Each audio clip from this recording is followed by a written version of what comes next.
রায়গঞ্জ মহকুমা স্তরীয় বিদ্যালয় ক্রীড়া প্রতিযোগিতা শুরু হলো সোমবার। রায়গঞ্জ উদয়পুর উচ্চ বালিকা বিদ্যালয়ে আয়োজিত এই ক্রীড়া প্রতিযোগিতা রায়গঞ্জ উদয়পুর উদয়ন ক্লাব প্রাঙ্গণে অনুষ্ঠিত হয়। এই ক্রীড়া প্রতিযোগিতায় উদ্বোধন করেন রায়গঞ্জের বিধায়ক কৃষ্ণ কল্যাণী। উদ্যোক্তাদের পক্ষে নবনীতা সরকার জানিয়েছেন, রায়গঞ্জ মহকুমা স্তরীয় বিদ্যালয় ক্রীড়া প্রতিযোগিতা সোমবার ও মঙ্গলবার 2 দিন ধরে আয়োজিত হচ্ছে। এই 31তম ক্রীড়া প্রতিযোগিতাতে 81টি বিদ্যালয় থেকে 230 জন ছাত্রী ও 225 জন ছাত্র অংশ নিয়েছে। কাবাডি প্রতিযোগিতাতে 250 জন পড়ুয়া অংশ নিয়েছে। সোমবারে ট্র্যাক অ্যান্ড ফিল্ড আয়োজিত হয়। মঙ্গলবারে কবাডি ও ভলিবল প্রতিযোগিতা আয়োজিত হবে। বিজয়ী প্রতিযোগীদের পুরস্কার ও দলীয় প্রতিযোগিতাতে বিজয়ীদের ট্রফি প্রদান করা হচ্ছে। খেলার মাধ্যমে শারীরিক ও মানসিক বিকাশ হয়, তাই এই প্রতিযোগিতার আয়োজন করা হয়েছে। নবনীতা সরকার, আমি 31তম মহকুমা স্তরীয় যে আন্তঃবিদ্যালয় শীতকালীন ক্রীড়া প্রতিযোগিতা হচ্ছে সেখানে আমি ব্যবস্থাপক সম্পাদকের দায়িত্বে আছি। কি কর্মসূচি নিয়েছেন আজকে? আজকে আমাদের বিভিন্ন ব্লক থেকে 5টা জোন আছে, 5টা জোনের থেকে প্রায় 81টা স্কুল আমাদের পারফর্ম করছে। সেখানে 230 জন মতো মেয়ে এবং 225 জন মতো ছেলে অ্যাথলিট তারা পারফর্ম করছে। এবং আজকে একটা টিম গেম রাখা আছে কাবাডি, সেখানে প্রায় 250 জনের মতো পারফর্ম করছে। কতগুলো ইভেন্টটা হচ্ছে? 64টা ইভেন্ট আছে অ্যাথলিটের আর একটা টিম গেম।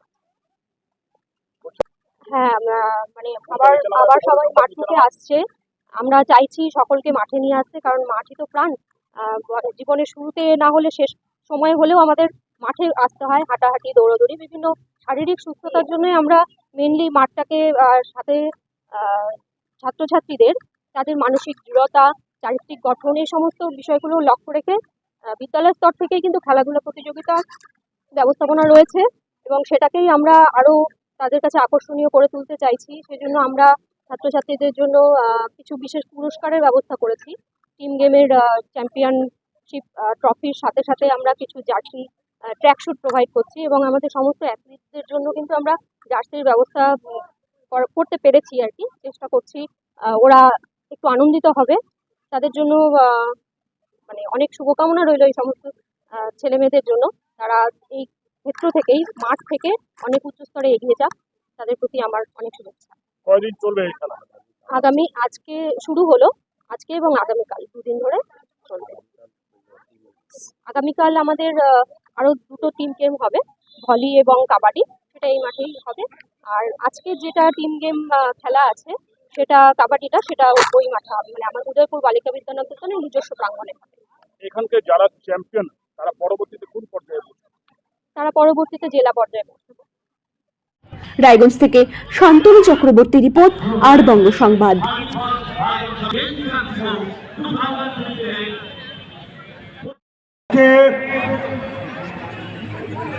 এই সাব ডিভিশনাল স্পোর্টসে এসেছি আর এখানে 2-1টি নিজের মনের কথা তোমাদের সাথে শেয়ার করতে চাই। প্রত্যেক বছর নতুন বছর এলে আমরা কোনো না কোনো রেজুলেশন নিই। তো এই বছর আমিও একটা রেজুলেশন নিয়েছি যে স্পোর্টস অ্যাক্টিভিটিতে আমি বেশি পার্টিসিপেট করব আর আমার স্পোর্টস জগৎকে যাতে আমরা আরো বেশি লাইমলাইটে নিয়ে আসতে পারি। আজকে খেলাধুলা যাতে আরো বেশি সকলে উপভোগ করুক, সকলে যাতে উৎসাহপূর্বক পার্টিসিপেট করুক, তার জন্য যতখানি আমি সহযোগিতা করতে পারি আমার আপ্রাণ চেষ্টা থাকবে। যে কেননা আজকে মনে করি যে হিসাবে স্পোর্টস নিয়ে আগে যত উৎসাহ আমরা দেখতে পেয়েছি, আজকে জানি কোথাও না কোথাও সেই উৎসাহটা যাতে মনে হচ্ছে একটু হারিয়ে গিয়েছে। নিশ্চিত টেকনোলজি অনেক আপগ্রেড হয়েছে, বিভিন্ন ইলেকট্রনিক গ্যাজেট তথা মোবাইলে নিজেদের স্পোর্টস অ্যাক্টিভিটিকেও এই প্রজন্মের বাচ্চারা সীমাবদ্ধ করে নিয়েছে। কিন্তু সেই ইলেকট্রনিক গ্যাজেট থেকে বেরিয়ে তোমাদের মাঠে আসতে হবে, যেন আসল খেলাধুলা মাঠে হয়, কোনো ইলেকট্রনিক গ্যাজেটে হয় না। আজকে এই উদয়পুর মাঠের কিংবা উদয়পুর বালিকা বিদ্যালয় নিকেতনের এক্সাম্পল সেট করেছে কল্পনা দাস। সে এই মাঠ থেকেই তার স্পোর্টস ক্যারিয়ার চালু করে। সে শুধু আমাদের পশ্চিমবঙ্গকে গর্বিত করেনি, ভারতবর্ষকে গর্বিত করেছে। তো আগামী দিনে এই মঞ্চ থেকে আমি ঘোষণা করছি, কল্পনা দাসের সহযোগিতায় রায়গঞ্জে আমরা একটা ম্যারাথনের আয়োজন করতে চলেছি আগামী 23শে ফেব্রুয়ারি।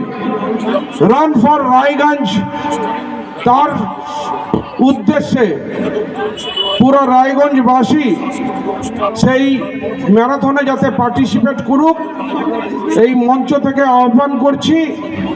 আর বিশেষ করে আজকে যারা এই খেলাধুলায় অংশগ্রহণ করছো তাদের উদ্দেশ্যে একটাই কথা বলবো, যে আজকে তোমরা যে কোনো ইভেন্টে পার্টিসিপেট করছো, কেউ হয়তো বিজেতা হবে, কেউ হয়তো একটু পিছিয়ে পড়বে, কিন্তু